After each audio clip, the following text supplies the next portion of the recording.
बिस्मिल्लाहिर्रहमानिर्रहीम। अस्सलामु अलैकुम to all my dear viewers.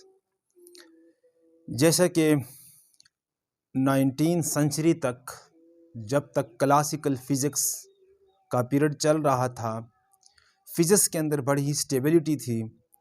लेकिन जो ही आइंस्टाइन ने 1905 के अंदर थ्योरी ऑफ रिलेटिविटी पेश की, तो इससे फ़िज़िक्स के अंदर थोड़ी सी अनस्टेबिलिटी पैदा हो गई। तो इसी को हम यहाँ पर डिस्कस करेंगे कि वो कौन सी अनस्टेबिलिटी थी जो क्लासिकल फ़िज़िक्स से थोड़ा सा डिफ़र हो गई थी। तो अगर हम थोड़ा सा डिफ़ाइन करें तो हमारे पास फ़िज़िक्स दो किस्म की है। एक आपके पास क्लासिकल फ़िज़िक्स और दूसरी आपके पास है मॉडर्न फ़िज़िक्स। जस्ट एक लाइन के अंदर इसका डिफरेंस करेंगे। क्लासिकल फ़िज़िक्स के अंदर आप क्या करते हैं कि मैक्रोस्कोपिक पार्टिकल्स को स्टडी करते हैं। मैक्रोस्कोपिक मीन्स बड़े बड़े ऑब्जेक्ट्स की आप स्टडी करते हैं, जैसे कि गाड़ी की मोशन हो गई है, मेरी मोशन हो गई है, आपके पास सन की मोशन हो गई है। और साथ में जो मॉडर्न फिजिक्स है उसके अंदर आप क्या करते हैं, टीनी पार्टिकल्स की स्टडी कर रहे हैं। ये तो इसके पास फर्स्ट डिफरेंस था। दूसरा जो इसका डिफरेंस है कि क्लासिकल फिजिक्स के अंदर हम जो पार्टिकल की जो मोशन होती है, जो उनकी स्पीड होती है, वो बहुत कम होती है। जैसे कि अगर हम गाड़ी की स्पीड की बात करें तो गाड़ी की स्पीड अगर हम 120 मीटर पर सेकंड से गाड़ी चल रही है तो ये बहुत कम स्पीड है। लेकिन जब हम मॉडर्न फिजिक्स के अंदर बात करेंगे तो इसके अंदर जो पार्टिकल्स की जो स्पीड होगी वो relative to the speed of light होगी। मतलब ये हुआ कि इसके अंदर आपके पास क्या होंगे, स्मॉल स्पीड होती है, लेकिन इसके अंदर जो आपके पास क्या होती है, लार्ज स्पीड और as compare to speed of light होती है। तो मॉडर्न फिजिक्स के अंदर मजीद फिर आपके पास इसकी दो ब्रांचेस है, जो आपके पास रिलेटिविटी और क्वांटम फिजिक्स है। अब रिलेटिविटी के अंदर 1905 के अंदर आइंस्टाइन ने एक थ्योरी पेश कर दी जिसको स्पेशल थ्योरी ऑफ रिलेटिविटी, जिससे फिजिक्स के अंदर बड़ी हलचल मच गई। उसकी जो एक खूबसूरत जो हमारे पास कंसीक्वेंस है, जो टाइम डायलेशन की शक्ल में हमारे पास सामने है।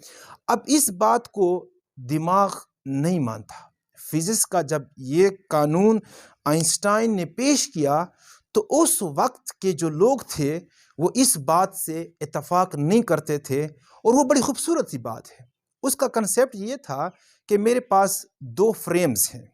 लेट्स सपोज मैं ज़मीन पर हूँ तो ज़मीन मेरा फ्रेम ऑफ रेफरेंस है, और एक बॉडी आपके पास स्पेस शिप के अंदर जा रहा है, और उस स्पेस शिप की जो स्पीड है वो स्पीड ऑफ लाइट के साथ है। और आप उस स्पेस शिप के अंदर वो जो आपके पास स्पेस शिप है वो आपके पास एक फ्रेम ऑफ रेफरेंस है, और आप जो ज़मीन पर खड़े हैं वो आपका एक दूसरा फ्रेम ऑफ रेफरेंस है। अब उस स्पेस शिप के अंदर आप एक इवेंट करते हैं। इवेंट का मतलब ये है कि आप क्या करते हैं, इस मार्कर को उठाकर यहाँ तक ले आते हैं। अब उस स्पेस शिप के अंदर जो ऑब्जर्वर है वो जब इस मार्कर का टाइम नोट करेगा तो लेट्स सपोज वो 3 सेकंड आ गया, लेकिन मैं जब यहीं से ज़मीन से ही उस मार्कर के उठने का टाइम को ऑब्जर्व करूंगा तो आइंस्टाइन कह रहा था कि नहीं, 3 सेकंड नहीं आएगा, बल्कि 3 से ज़्यादा आएगा, 5 सेकंड आएगा और 6 सेकंड आएगा। अब इस बात को दिमाग ने उस वक्त एक्सेप्ट नहीं किया। लेकिन मैं कहा करता हूँ कि जहाँ पर भी फिज़िक्स के अंदर मिसअंडरस्टैंडिंग आ जाती है, दिमाग फिज़िक्स के लॉज को जब एक्सेप्ट नहीं करता तो फिर उसके लिए एक मैथमेटिकल फॉर्म डिराइव की जाती है, और फिर उस मैथमेटिकल फॉर्म को दिमाग एक्सेप्ट कर जाता है। तो बिल्कुल हम इसकी एक मैथमेटिकल फॉर्म एक्सप्लेन करते हैं। हमारे पास क्या है, दो फ्रेम्स हैं। लेट्स सपोज आपके पास क्या है, ये एक फ्रेम ऑफ रेफरेंस है जिसको हम एस प्राइम कहते हैं। मतलब ये एक स्पेसशिप है और इसके अंदर एक यहाँ पर ऑब्जर्वर है। अब मेरे पास एक दूसरा फ्रेम ऑफ रेफरेंस है। लेट सपोज मैं यहाँ पर ज़मीन पर खड़ा होकर अपने फ्रेम के अंदर कोई इवेंट की ऑब्जर्वेशन कर रहा हूँ। तो मेरा जो एस फ्रेम है इसको कोऑर्डिनेट्स एक्स प्राइम है, ये मेरे पास वाई प्राइम है और ये मेरे पास जेड प्राइम है। इसी तरह इसके जो फ्रेम्स के हमारे पास जो कोऑर्डिनेट्स है वो एक्स है, इसका वाई हो जाएगा और ये मेरे पास जेड है। गुड। अब आपके पास क्या है कि ये जो फ्रेम है ये मेरे ज़मीन के रिस्पेक्ट से बहुत स्पीड से जा रहा है, क्योंकि मैं मॉडर्न फिजिक्स के अंदर बात कर रहा हूँ। मतलब ये है कि आपके पास इसकी जो स्पीड है, ये जो v है, ये तकरीबन आपके पास स्पीड ऑफ लाइट के साथ जा रहा है। अब इसके अंदर यहाँ पर एक बंदा है, वो क्या करता है, टार्च को ऑन करता है और टार्च को ऑन करने से जब उससे लाइट निकलेगी तो आपको पता है कि जो लाइट है उसकी स्पीड होती है 3 × 10⁸ मीटर पर सेकेंड होती है। अब यहाँ पर एक मिरर है, ये मिरर है, इस मिरर से आपके पास ये लाइट रिफ्लेक्ट होकर दोबारा वापस आती है। ये देखिए, अब इस लाइट के जाने और आने में जो टाइम लगा है मैं इसको बोलता हूं लेट टी नॉट। मिसाल के तौर पर हम कहते हैं कि इधर लाइट के जाने और आने में टाइम लगा है 3 सेकेंड, तो मैंने एक जर्नल टाइम जिसको बोलते हैं टी नॉट और इसको बोलते हैं प्रॉपर टाइम।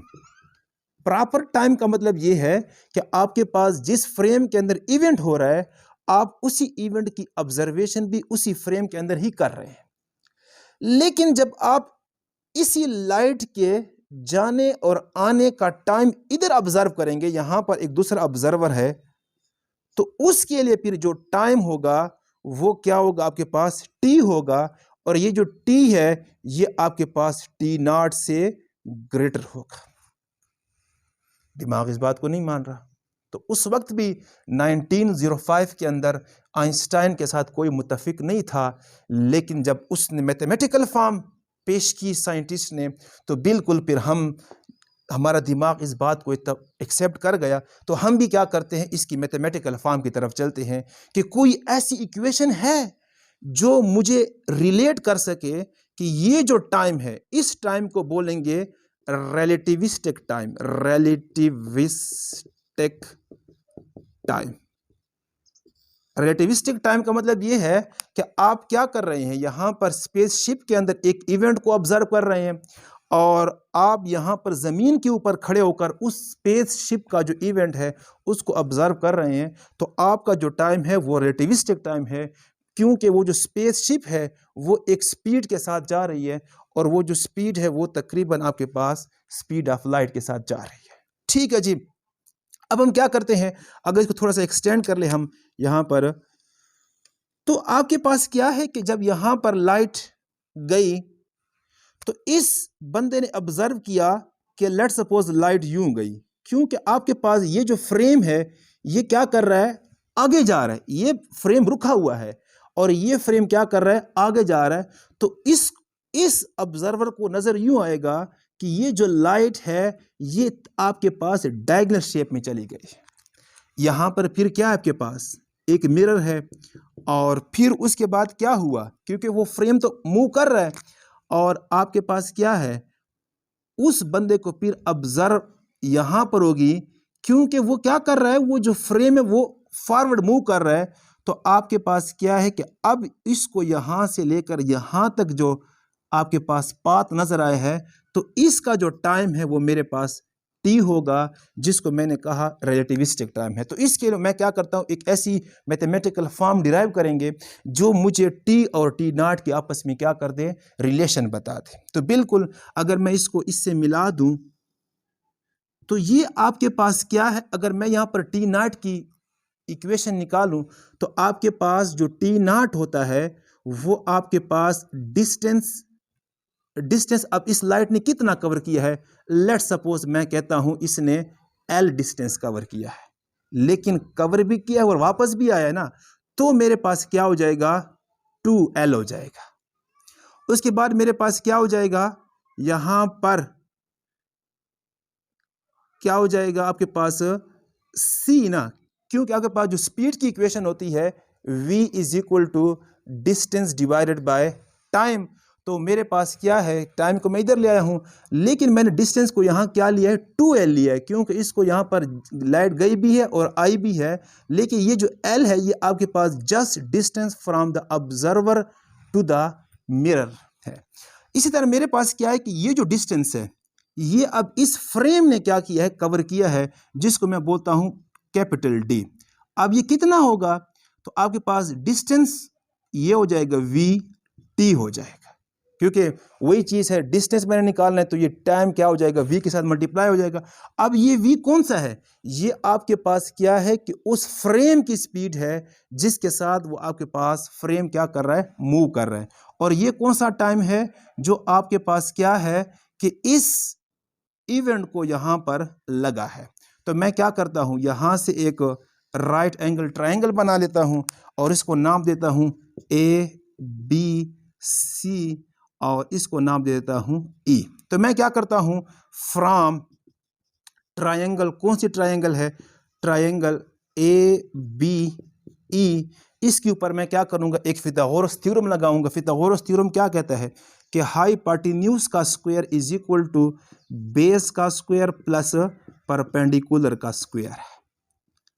अब इसके अंदर ये मेरे पास बेस है, तो ये मेरे पास जो बेस है ये कितना होगा, ये तो मेरे पास D/2 होगा ना, तो इसको मैं क्या कहूंगा, VT डिवाइडेड बाय 2। ये चीज आ गई, ये सारा D है, मैंने सिर्फ हाफ लिया है। अगर इस की बात करें तो ये जो मेरे पास L है, ये जो असल में ये वाली लेंथ और ये वाली लेंथ सेम है, तो मेरे पास क्या हो जाएगा, ये जो L है ये मेरे पास हो जाएगा T0C, अगर मैं इसको थोड़ा बाहर लिख लूं, ये मेरे पास हो जाएगा T0C डिवाइडेड बाय 2 हो जाएगा। अब मैंने क्या करना है, क्योंकि मेरे पास अब बेस भी निकल आई है, परपेंडिकुलर भी निकल आई है, मेरे पास फिर तो वो हाइपोटेन्यूज रहता है, तो अब ये जो टाइम है ये यहां से लेकर यहां तक पूरा टाइम है, तो मैंने तो क्या करना है, हाफ टाइम लेना है। तो अगर मैं पहले इक्वेशन, इस टाइम की इक्वेशन निकाल लूँ जिसको बोलते हैं टाइम ऑफ फ्लाइट, तो मेरे पास जो टाइम है वो यहाँ से निकाल लूँगा, वो मेरे पास डिस्टेंस डिवाइडेड बाय क्या हो जाएगा, मेरे पास डिस्टेंस डिवाइडेड बाय V हो जाएगा। लेकिन मैं क्या करूँगा, उसको 2 से डिवाइड करूँ। क्यों 2 से डिवाइड करूँगा, क्योंकि आपके पास क्या है कि मैंने यहाँ से लेकर यहाँ तक वाला जस्ट टाइम लेना है। अब मैं क्या करता हूँ कि फिथागोरस थ्योरम को इस्तेमाल करता हूँ, इसको मैं यहाँ पुट कर दूँगा। उसके बाद क्या है कि मेरे पास क्या है, और उसके बाद ये जो मेरे पास टाइम है ये मेरे पास डिस्टेंस डिवाइडेड बाय, बिल्कुल हाँ बिल्कुल 2 पे इसलिए डिवाइड किया है क्योंकि मेरे पास क्या है, हाफ टाइम का ये मेरे पास टाइम, हाफ फ्लाइट का मेरे पास टाइम है। तो मैं क्या करता हूँ, इक्वेशन के अंदर पुट करता हूँ, हाइपोटेन्यूज मेरे पास क्या है, अगर चलो इस तरह कर ले, बेस, तो बेस मेरे पास क्या है, VT डिवाइडेड बाय 2 का होल स्क्वायर प्लस परपेंडिकुलर मेरे पास क्या है, T0C डिवाइडेड बाय 2 का whole square is equal to, अब मेरे पास क्या है, ये जो मेरे पास डिस्टेंस और ये मेरे पास क्या है, डिवाइडेड बाय 2V है। तो अगर यहाँ पर जी डियर व्यूअर्स, अपनी रिमेनिंग जो है ना टॉपिक को आगे लेकर चलते हैं। अब मेरे पास क्या है कि ये मेरे पास हाइपोटेन्यूज था जो CT डिवाइडेड बाय 2 है, और मेरे पास बेस क्या है, VT डिवाइडेड बाय 2 है, और जो मेरे पास परपेंडिकुलर है वो T0C डिवाइडेड बाय 2 है। तो इन तमाम टर्म्स को मैं इक्वेशन 1 के अंदर पुट कर दूंगा, जो मेरे पास ये चीज़ आ जाएगी। अब इस पर अलजबरा लगाते हैं, तो ये हो जाएगा V² T² डिवाइडेड बाय 4 प्लस T not square C square divided by 4 is equal to C square T square divided by 4। 4 cut जाएंगे हर तरफ से, और मैं क्या कर लूँगा, इसको इधर ले आऊँगा, तो ये हो जाएगा T not square C square is equal to C square T square minus V square into T square हो जाएगा। अब मैं क्या करूँगा कि यहाँ से टी स्क्वेयर और सी स्क्वेयर कॉमन लूँगा, तो ये मेरे पास हो जाएगा 1 माइनस ये हो जाएगा V square by C square. अच्छा, यहाँ पर एक चीज़ बता दूँ जो मैथमेटिक्स के स्टूडेंट्स नहीं हैं, आपके पास क्या है कि यहाँ पर सी स्क्वेयर नहीं था, तो मैंने फिर क्या कर दिया, जब कॉमन लेना है तो उसको ऊपर ही मल्टीप्लाई किया और नीचे भी डिवाइड किया है, तो ऊपर वाली मल्टीप्लिकेशन बाहर आ जाएगी और नीचे वाली चीज़ क्या होगी, वो मौजूद रहेगी। जो मेरे पास T not square C square C square C square cut जाएंगे, जो मेरे पास टी नॉट स्क्वेयर और ये क्या हो जाएगा is equal to T square into 1 minus V square by C square. अब इस चीज़ को यहाँ मल्टीप्लाई हो रहा है, यहाँ अगर डिवाइड हो जाएगा तो ये हो जाएगा T not square divided by 1 minus V square by C square is equal to T square. अब मैं अगर मैं इस पर क्या कर दूं, स्क्वायर रूट डाल दूं दोनों तरफ, तो ये क्या हो जाएगा, कट जाएगा। अब इस पर अपना स्क्वायर रूट होगा, नीचे वाले पर अपना स्क्वायर रूट होगा, तो ये हो जाएगा टी नॉट स्क्वायर और square root divided by 1 minus V square by C square is equal to T, उसका स्क्वायर रूट कटा हुआ है तो ये कट जाएगा, और मेरे पास जो फाइनल इक्वेशन है टी की, वो T not divided by 1 minus V square by C square. अब अगर हम इक्वेशन नंबर 2 को देखें तो मेरे पास क्या है, ये जो टी नॉट है ये आपके पास वो टाइम है कि जो जिस फ्रेम के अंदर इवेंट हो रहा था, ऑब्जर्वेशन भी उसी टाइम फ्रेम के अंदर ही हो रहा है। ये जो मेरे पास टाइम है ये आपके पास उस फ्रेम के अंदर आप ऑब्जर्वेशन ले रहे हैं जो आपके पास किसी भी फ्रेम के साथ क्या कर रहा है, रिलेटिव उनकी मोशन है आपस में। मतलब मैं यहाँ पर ज़मीन पर खड़ा हूँ और ये वाला जो फ्रेम है ये मेरे पास किसी स्पीड ऑफ लाइट की तकरीबन से वो क्या कर रहा है, मूव कर रहा है। अब अगर मैं यहाँ पर इक्वेशन पुट करूँगा तो हमेशा इस चीज़ की कीमत जो है वो हमेशा लेस देन क्या होती है, 1 आती है। क्यों 1 आती है? क्योंकि मैं कहता हूँ कि ये जो v है ये स्पीड ऑफ लाइट के बराबर कभी नहीं हो सकता, उससे कम होगा। तो जब कोई छोटी चीज़ बड़ी चीज़ से डिवाइड होगी तो उसका आंसर छोटा आएगा, 1 से वो चीज़ छोटी और छोटा कर देगा। तो छोटी चीज़ जब क्या होती है, कहीं पर डिवाइड होती है, तो उसका आंसर आपके पास क्या होता है, इस साइड पे ज़्यादा आएगा। तो हमारे पास ये क्या कहती है कि जो t है वो आपके पास हमेशा टी नॉट से क्या रहेगा, ज़्यादा रहेगा। अब इसकी बड़ी खूबसूरत एप्लीकेशन है। आप पूछ सकते हैं कि क्या अगर हम मोटरसाइकिल के ऊपर क्या कर, एक बंदा बैठ कर जा रहा है और एक बंदा यहाँ पर रोड पर बैठकर उसकी ऑब्जर्वेशन कर रहा है, तो क्या उस मोटरसाइकिल के ऊपर जो एक इवेंट हो रहा है, क्या उसका टाइम और जो मैं यहाँ पर ज़मीन के ऊपर बैठकर कर रहा हूँ उसमें फ़र्क होगा? तो मैं यहाँ पर बात कर रहा हूँ कि ये मैं मॉडर्न फिजिक्स के अंदर बात कर रहा हूँ, जिसके अंदर आपके पास जो उस फ्रेम की जो स्पीड होनी चाहिए वो आपके पास relative to the speed of light होनी चाहिए। क्योंकि मोटरसाइकिल तो मैक्सिमम कितने से जाएगा, 120 तक चला जाएगा, 150 तक चला जाएगा, लेकिन आपने इसकी जो स्पीड है, ये वाली जो स्पीड है जो आपके पास स्पीड ऑफ लाइट के साथ आप रेशो ले रहे हैं, तो इसकी जो स्पीड है वो आपके पास क्या होनी चाहिए, comparable to the speed of light होनी चाहिए। अब इसकी बड़ी खूबसूरत सी एप्लीकेशंस हैं कि लेट्स सपोज आपके पास ज़मीन के ऊपर 2 बच्चे पैदा होते हैं, एक ही दिन पैदा हो जाते हैं। अब एक जो बच्चा है वो क्या कर रहा है कि ज़मीन के ऊपर रह रहा है, लेकिन दूसरा जो आपके पास चाइल्ड है वो आपके पास स्पेसशिप के अंदर सफ़र कर रहा है, और वो 20 साल बाद ज़मीन पर आता है। तो उस बंदे की जो उम्र है, लेट्स सपोज अगर उसने अपनी उम्र 20 साल काउंट की होगी, तो इस दर ज़मीन के ऊपर जो उस बंदे की जो उम्र होगी वो 22 साल 23 साल वो क्या करेगा, मैयर करेगा, as compare are result given by the equation number 2। अब यहाँ पर फिर एक खूबसूरत सवाल पैदा होता है कि आपके पास कि जब एक फ्रेम बड़ी हाई स्पीड के साथ क्या करती है, मोशन करती है, तो उस फ्रेम के अंदर जो आपके पास इवेंट को करने में जो टाइम लगता है वो कम होगा as compare to those frames which are stationery are moving with the same speed. तो यहाँ तक बिल्कुल टॉपिक था। उसके बाद फिर इसके अंदर वो फिर इंशाल्लाह किसी और वीडियो के अंदर इसको डिराइव करेंगे कि लेंथ कंट्रैक्शन, कि अगर मैं क्या करूं कि ये वाला जो मार्कर है, अगर यहाँ पर ज़मीन के ऊपर इसकी मेजरमेंट कर रहा हूं और एक बंदा क्या करे, इसी मार्कर को उठाकर उस स्पेसशिप के अंदर जो किसी स्पीड ऑफ लाइट के साथ मूव कर रही है उसके अंदर जब मेजर करेगा, मतलब कि मैं उस स्पेसशिप के अंदर अगर इस मार्कर को ले जाऊं और यहाँ पर ज़मीन पर बैठकर उसकी मेजरमेंट करूँगा तो मुझे इस पेन की जो लेंथ होगी वो क्या होगी, थोड़ी मेजरमेंट मुझे मिलेगी, जिसको बोलते हैं लेंथ कंट्रैक्शन। फिर हमारे पास मास डायलेशन भी है कि आपके पास क्या है कि अगर यही मार्कर उस स्पेसशिप के अंदर उसका वजन मास आता है 1 kg, लेकिन जब मैं यहाँ पर क्या करूँगा उसकी बैठकर मेजरमेंट करूँगा तो मुझे 1 किलोग्राम से क्या होगी, उसके मास ज़्यादा दिखाई देगा। तो आज का लेक्चर यहाँ तक था।